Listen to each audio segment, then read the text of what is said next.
Senator Jinggoy Estrada isang bakla. Robbie Taroza pinagbantaan ang senator na ilalabas lahat ng sekreto. Pero bago ang lahat, kung ikaw ay bago sa aking channel, huwag kalimutan na mag-subscribe at i-click ang notification bell for more trending news. Tila pinagbantaan ng dating aktor na si Robbie Taroza si Senador Jinggoy Estrada na ilalabas niya ang tungkol sa double life umano nito kapag hindi ito nag-resign bilang senador. Sa isang Facebook post noong Biyernes, maanghang na pahayag ang binitawan ni Taroza kay Estrada.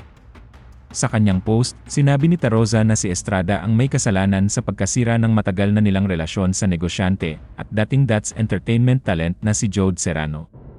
Inakusahan niya si Estrada na may lihim na relasyon kay Serrano noong 2004 presidential campaign ng yumaong Fernando Poe Jr., malapit na kaibigan ng ama ni Estrada na si dating Pangulong Joseph Estrada.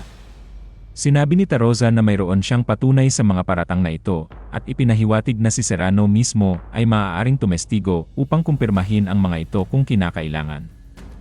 Jinggoy, mag-resign ka na.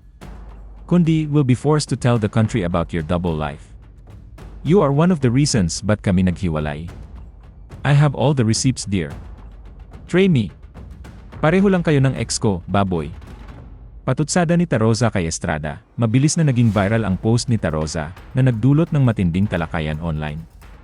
Maraming netizens ang nabigla sa malalim na personal na katangian ng kanyang mga akusasyon, lalo na't dumating ang mga ito noong panahon na si Senador Estrada ay nasa ilalim na ng matinding pagsisiyasat sa mga alegasyon ng katiwalian na kinasasangkutan ng mga proyektong pang-imprastruktura ng gobyerno.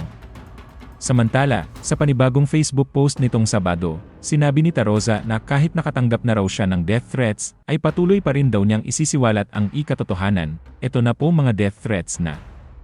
I do not care. I will continue to speak the truth. Bakla ka at sinungaling ka. Git pa ni Taroza. Muling umingay ang pangalan ni Estrada dahil isa siya sa mga pinangalanan ni dating Bulacan Assistant District Engineer Bryce Hernandez na sangkot umano sa maanomalyang flood control projects. Agad namang itinanggi ni Estrada ang pagkakaugnay niya sa anomalya sa likod ng flood control projects. Hindi niya raw sila magkakilala. Common sense din daw na kung talagang kakilala niya ang mga sangkot sa flood control, dapat noong una pa lang ay nag-inhibit na siya sa pagdinig ng Blue Ribbon Committee kahapon. Hindi niya na rin daw matandaan ang picture nila ni Henry Alcantara na ipinakita ni Bryce Hernandez. Sa ngayon, inaaral na raw nila ang pagsasampa ng kaso laban kay Hernandez. Hindi rin daw niya alam ang intensyon nito, pero sa palagay niya ay bumabawi lang si Hernandez dahil siya ang nagpa-contempt dito. Katunayan, hinamon pa niya si Hernandez na sumailalim sila sa lie detector test sa harap ng publiko.